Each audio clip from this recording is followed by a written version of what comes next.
Hello everyone. अभी हम लोगों ने इससे पहले एक रबी की फसलें की थी और रबी की फसलों में हम लोगों ने देखा था कि गेहूँ भी एक हमारी फसल है जो रबी की फसल के अंतर्गत आती है। अब हम उसी फसल से संबंधित कुछ रोग देखेंगे। गेहूँ में कुछ रोग होते हैं, किस कारण से होते हैं उनको देखेंगे हम। चलिए ज़्यादा समय नहीं लेते हैं, अपना स्टार्ट करते हैं। गेहूँ की फसल के प्रमुख रोग हैं रस्ट या किट। ये 3 प्रकार का होता है: पीला किट, भूरा किट, काला किट। करनाल बंड कवक जनित बीमारी होती है, टिलेटिया इंडिका नामक कवक से होती है। सर्वप्रथम इस रोग की पहचान हुई थी 1931 में। तो आप लोगों को आई थिंक क्लियर हो गया होगा कि रस्ट 3 प्रकार का होता है जिसको हम किट भी कहते हैं: पीला किट, भूरा किट और काला किट। अब हम आते हैं खरीफ की फसल में। खरीफ की फसल के बारे में हमने पढ़ा है, पहले हमने रबी पढ़ा था। हमने आप लोगों को बताया था कि खरीफ की फसल होती है और जायद की होती है।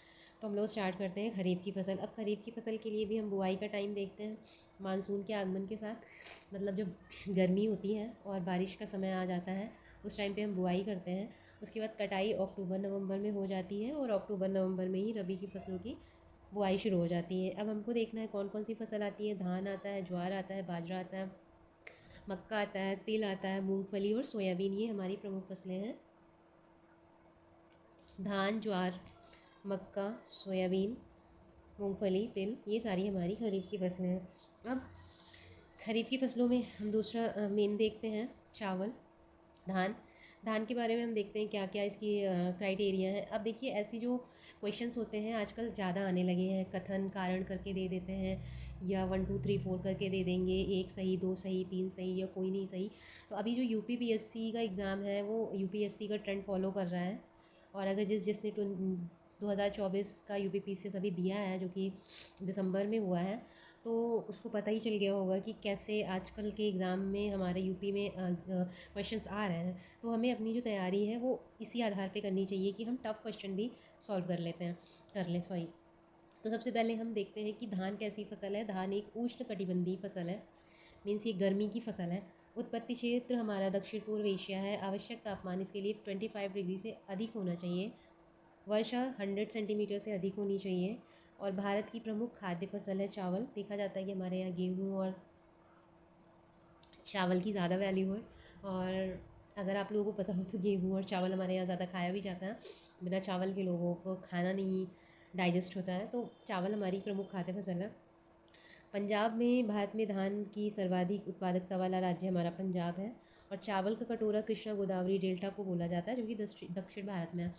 अब आप लोगों को पता होगा कृष्णा और गोदावरी नदियाँ कहाँ पे बहती हैं और क्या है, कृष्णा कहाँ की नदी है, गोदावरी कहाँ की नदी है। तो ये साउथ इंडिया की बात आती है तो हम गोदावरी की बात करें तो हम महाराष्ट्र वाले एरिया में चले जाएंगे। कृष्णा की बात करें तो हम कर्नाटका वाले एरिया में चले जाएंगे। तो ये जो कृष्णा गोदावरी डेल्टा का क्षेत्र है वो हमारा दक्षिण भारत में है। तो चावल का कटोरा कृष्णा गोदावरी डेल्टा क्षेत्र को बोलते हैं। उसके बाद हम देखते हैं धान की खेती मुख्यतः किन क्षेत्रों में होती है। तो सबसे पहले हम पश्चिम बंगाल को ही जानते हैं धान के लिए, बट अभी हमारा यूपी चावल में आगे चल रहा है। तो इस आधार पे हम ये चीज़ कह सकते हैं कि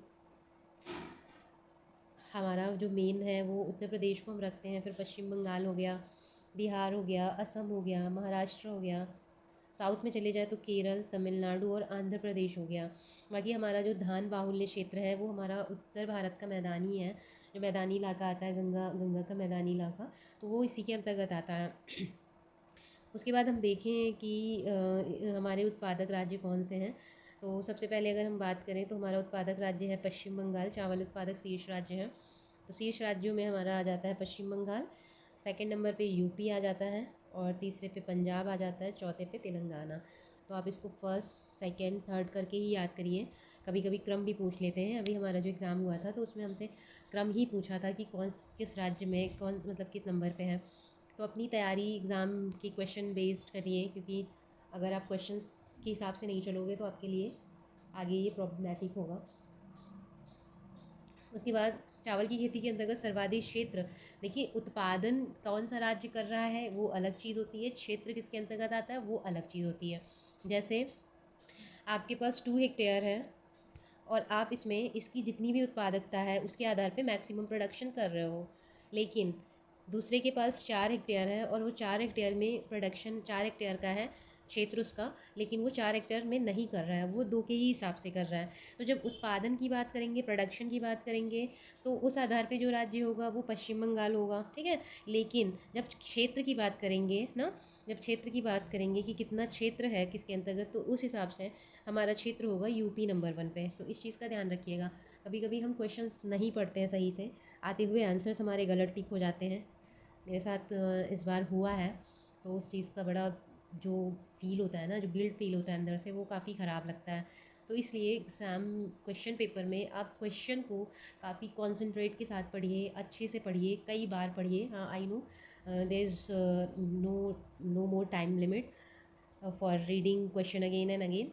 तो हमारे पास जितना भी समय है उतने समय में हम उसको अच्छे से पढ़ें, तो वो गलती नहीं हो, ताकि हमारा जो कट ऑफ वाला चीज़ है वो हम क्लियर कर लें।